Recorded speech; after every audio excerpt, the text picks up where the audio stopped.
Deprem Teknolojileri Enstitüsü'nden doktor öğretim üyesi Seçkin Özgür Çıtak. Deprem gerçeğiyle yaşayan bir şehir olarak Erzincan'da bilimi ve teknolojiyi afet yönetiminin merkezine nasıl koyduğumuzu yerin sesini dinliyor, bilimin ışığıyla yürüyoruz sloganıyla anlatmak istiyorum.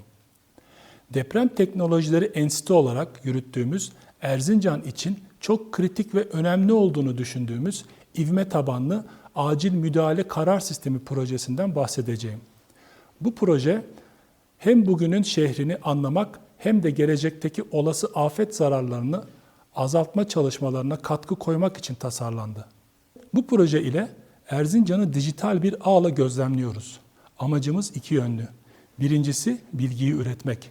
İkincisi ise bu bilgiyi hem bugünün inşaatlarında hem de yarın olası acil durum müdahalelerinde hayat kurtaracak şekilde kullanmak. Bu projeyi şehrimizi depreme karşı daha dirençli hale getirmek için attığımız çok önemli bir bilimsel adım olarak görmekteyiz. Projenin ilk ayağı olarak şehir merkezindeki 10 okula sabit ivme ölçerler yerleştirdik. Bu cihazlar 7/24 kesintisiz olarak zeminin titreşimini kaydediyor ve verileri anında enstitümüzün sunucularına aktarıyor. Şunu çok iyi biliyoruz ki bir binanın depremdeki performansı sadece binanın sağlamlığına bağlı değildir. Aynı deprem şehrin farklı mahallelerinde farklı şiddette hissedilir. Bu duruma zeminin yapısı neden olmaktadır. İşte bizim bu ivme ölçerlerle yaptığımız şey bu sarsıntı haritasını mahalle mahalle hatta nokta nokta çıkarmak. Bu sayede şehrin hangi bölgesi deprem dalgalarını daha çok büyütüyor sorusunun bilimsel cevabını alıyoruz. Bu bilimsel çıktılar özellikle inşaat mühendisleri için de çok değerli bir tasarım kriteri olacaktır. Projemizin bir de acil müdahale ayağı var. Şehirde güçlü bir yer sarsıntısı olduğunda bu cihazlardan gelen verileri dakikalar içinde işleyerek anında bir maksimum şiddet haritası oluşturabileceğiz. Merhaba, ben Deprem Teknolojileri Enstitüsü'nden doktor öğretim üyesi Mehmet Safa Arslan.